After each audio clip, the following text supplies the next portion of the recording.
Yeah, it's a B450M Mortar, and I can't not say Mortar. B450M Mortar. For that, we have a B450M Mortar. Fuck, I'm saying Mortar. If anyone calls me out, I'll be like, yeah, I'm a slut, and then we can post a clip of me saying Mortar over and over again. What's up, everybody? Brandon here. Today we are going to be doing a custom water-cooled build in the NZXT H400. Before we get started, I just want to give a shout out to our water cooling and our PC Master Race, and a shout out to my buddies over at Cherry Street Entertainment. They're going to be the ones helping edit this video today. We are going to be doing a custom water-cooled build in the NZXT H400. This is a MicroATX case, and I opted against going for the I variant because we are going to try out some of Corsair's RGB options. I have some Corsair LL120s, which we just painted the corners on to make it pop a little bit more. And then we also have a Corsair RGB kit over here, which we're going to be used for the case lighting.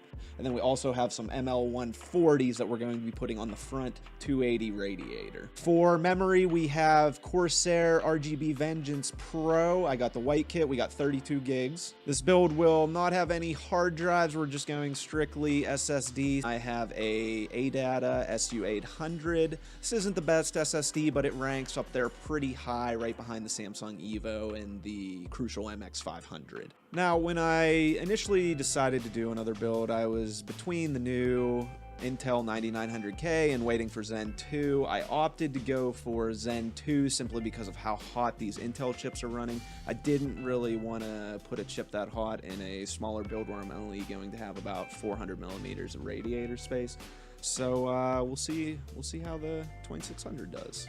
We are going to be fitting the Ryzen 5 2600 with a MSI B450M Mortar motherboard. I was surprised when looking around to find how few AM4 MicroATX boards there are on the market. This one's a nice mid-level board, and it'll do the job.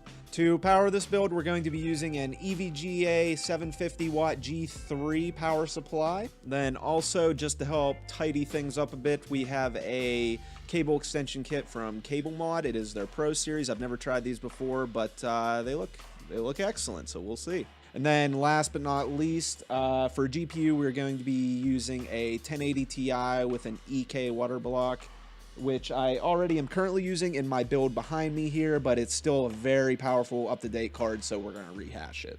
And like I said, this will be a custom water loop hardline build, so let's take a look at some of the components we're going to be using today. Alright guys, so for our water cooling gear here, we got an assortment of all different brands.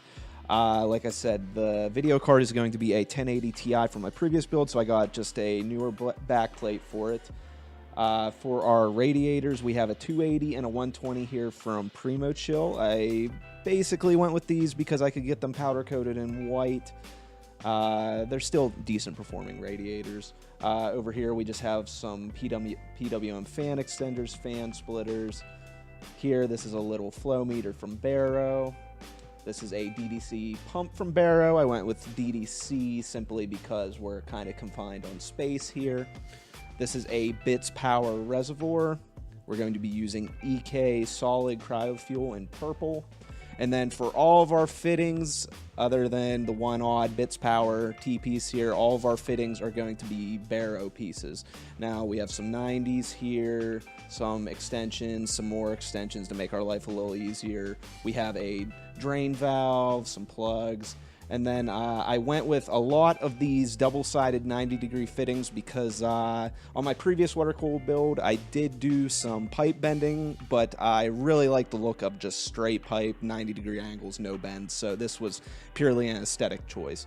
And then here we just have some 12mm hard compression fittings.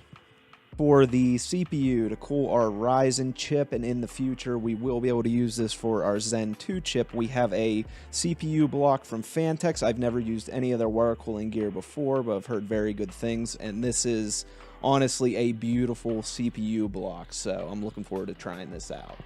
Now, being that this is my second build, I wanted to make it a little bit more challenging. That's why I opted for the MicroATX build, so we have to get all of these parts into this small space.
guys, and we're done. We ran into some snags along the way, but all in all, it went all right. The H400 was actually a pretty easy case to build in. If we weren't squeezing all the water cooling gear in, it would be a very easy MicroATX case to build in. All in all, we're pretty happy with it. I think for the most part, we got a pretty good synthwave theme going on. I really like how the lighting and the water cooling all tied together in this build.